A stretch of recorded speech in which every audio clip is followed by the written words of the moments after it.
So sir, bakit binibenta pala? Kailangan lang po. Need fund. Need fund. Pero project car, no? Yes. So ayan mga bossing, agad-agad siya nag-chat sa atin at agad-agad din tayong dumayo dito sa QC. So ayun mga bossing, magandang umaga sa lahat dahil alauna na po, no? At Diyos mo yung marimaran, dito tayo sa may Quezon City mga bossing. Sir, pangalan niyo po? Rowan boss. Ayan. Rowan Villanueva. Si Boss Rowan Villanueva. Eto mga boss, siya ang nagmamayari nitong Toyota BB automatic transmission na Lenso Orig Japan Mags. Ayan, tawag sa wing na to bossing. Bunny wing. Yan, naka-funny wing. Teka lang mga boss, papakita ko lang sa inyo ang isa mga ben. Pakita ko lang sa inyo ang likuran. Kita nyo naman mga bossing. Just yung marimar na kinetic speaker tayo dyan, no? Solid working lahat yan mga boss. Grabe. At eto pa mga boss, 4-wheel disc brake. Kita nyo naman, naka-Brembo. Urig to mga bossing, 17-inch, low profile. Tara sa interior. Ayan, all power na po mga bossing. Kita nyo naman, no? Napaka-pogi. All working. Power window properly working. Papakita ko sa inyo ang loob, ay ang labas. Ayan, no? Napaka-pogi mga boss. Kiss me yung marimar. Kita nyo naman, no? Toyota BB lang naman. Automatic transmission. So, ayan, bale. Konting check. Latang-lata mga boss, pati bubong. Latang-lata yan. So, di namin nagpatumpik-tumpik pa. Good din namin ni bossing. Sir Rowan, maraming salamat ah. At yan, pangalawang nangangailangan.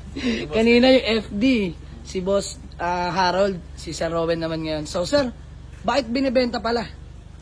Kailangan lang po. Need fund. Need fund. Pero project car, no? Yes. So, ayan mga bossing, agad-agad siya nag-chat sa atin at agad-agad din tayong dumayo dito sa QC. So, Sir Rowan, baka may gusto ka lang batiin o shoutout? Shoutout sa kapatid ko, si Glenn Villanueva. Yun, no? At ayan, shoutout din pala kay bossing. Umaga na, no? Dito pa kami. So, ayan, di na kami pwede mag-ingay. At ayun, good din namin. Uwi na natin itong Toyota BB na napaka-solid. Ulitin ko mga bossing, automatic transmission, Lenso 17-inch mags, low profile tires, naka bunny wing na rin yan. Tapos eto, 4-wheel disc brake na po yan mga boss, harap at likod. So tara, uwi na natin ang ating garahe. Let's go. Ayan na mga bossing, ang ating Toyota BB. Pinapagasolinalan natin. Grabe, napaka-solid na ito. Gusto niyo marimar. Ayan, alauna na mga bossing, pero dito kami sa may Quezon City, no? Para takbo itong BB. Ayan, syempre convoy natin ang ating Honda Civic FD by Golem, the driver na malupit. Ayan, napaka-poging FD. Ayan mga bossing, sa mga nagtatanong, kakakuha lang natin kanina, binaybak natin. For sale na agad dahil himas naman na to.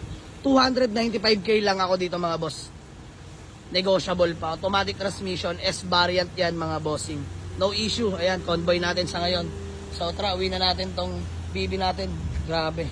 Napaka-pogi mga boss. Display yung marimar, oh. Tingnan nyo naman yung tindig. Ibang klase. Urig-urig mga boss, pati mags. Talagang ginastosan. Ayun lang, nangailangan, kaya chinat tayo para ibenta sa akin. So, di na ako nag-abala pa.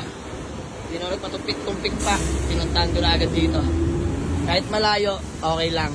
Worth it naman. Na, Boss Golem. Let's go. Kain muna tayo. So, ayan, kakain lang kami mga bossing. Tara. Ayan mga bossing, Diyos mo yung marimar. Napaka-solid manakbo ng ating Toyota BB. Napakaganda pa ng sound setup, oh. Solid pa na sound trip ni Boboy. Way back 80s. Ayan mga bossing, napaka-solid. Grabe, sulit yung takbo namin ngayong madaling araw mga bossing. So tara, kakain lang kami pag exit ng MCX. Let's go.